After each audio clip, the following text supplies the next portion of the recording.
spiritual grandpa, Brother-Chappell. Anyhow, this morning we got a letter in the mail. I thought it was very important, so I want to make a recording about it. You know, in the beginning, how it all started was a frivolous lawsuit against Mrs. Collins, the owner of the company, and it was about a bad check. 3 bad checks, matter of fact. They had a check cashing business. This guy put in 3 bad checks.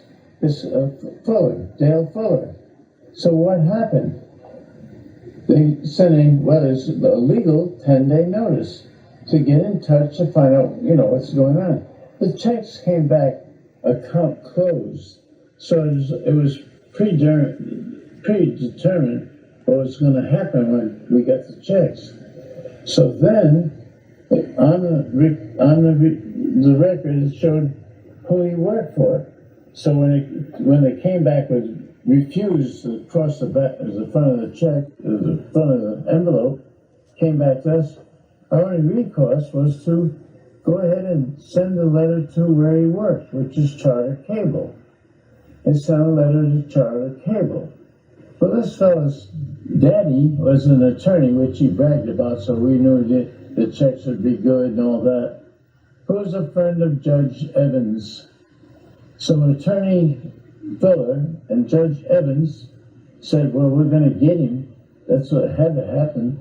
Because the frivolous lawsuit of a man being charged for $5 million for receiving bad checks, not writing them, but receiving the bad checks. So anyhow, this is where it worked out. So what happened was it went to the Supreme Court, which very few cases are taken up by the Supreme Court of Alabama.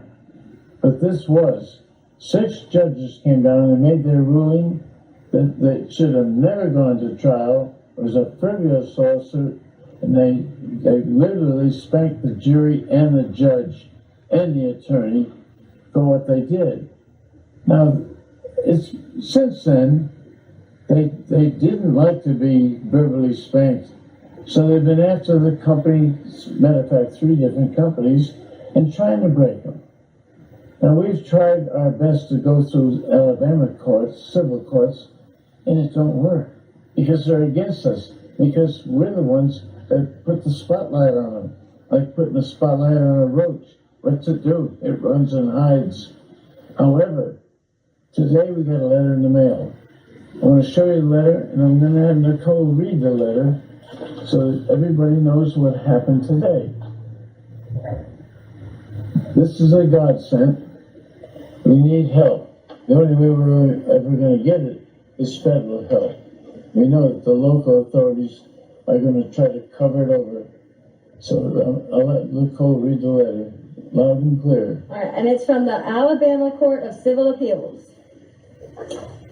The case number is CL-2022-0647. Brother-Chappell and J. Monroe Johnson versus Chris Bailey and Liberty Bank of Geraldine, Alabama, USA. Appeal from DeKalb Circuit Court, CV-21-16. Transfer order. You are hereby notified that the following action was taken in the above cause. Appeal transferred to Supreme Court of Alabama for lack of this court's appellate jurisdiction, and it's also signed by Nathan P. Wilson, which is the clerk. This does give us a crack in the door, a little opening, a chance maybe for legal justice. We do need a defense fund, a legal defense fund. We need that. We need people to help us. We don't want to beg for anything. We're trying to do this out of our own pockets, but it's become too large for that. We need a federal attorney. Maybe somebody's child will tell their dad, who's a federal attorney, Dad, you ought to look into this. This is important. It is important. The whole future of this county and the state of Alabama hinges on the righteousness of the people that lead us. What are they doing? What's happened? Why is there so much corruption? you cannot advance or progress with corruption. You can't do it. It just won't happen. We need to clean things up. We've got a beautiful state. We've got a beautiful county here. We've got good people. We've got a lot of people that are not good. Let me just put it that way. We need help. We need help financially. We need help spiritually. We need help just to let us know you back us.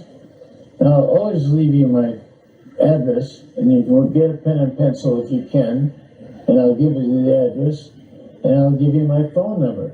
My phone is off right now because we're recording, but it's always right here, or it's on my nightstand by my bed. I'll answer that phone 24/7. I'm so involved in this. I'm 95 years old. I got to do something good before I leave. And I think this is one good thing. If I can make this a better county, make the people within the county better people, make the state a better state. It may take the federal people to do this because the state people are of one mind. But the federals will come in and they will clean things up, I'm sure. And I'm so thankful we got this letter. It's our first ray of hope. Everything else has been turned down. For the lack of evidence, we no longer feel you have a case. We've gotten so many letters that way, it's sickening. This is the first letter that gives us a ray of hope. Please help us if you can. And if you got that pen and pencil, I'm ready to give you our address and then the phone number. The address is Spiritual Grandpa, 3173 Solitude Road.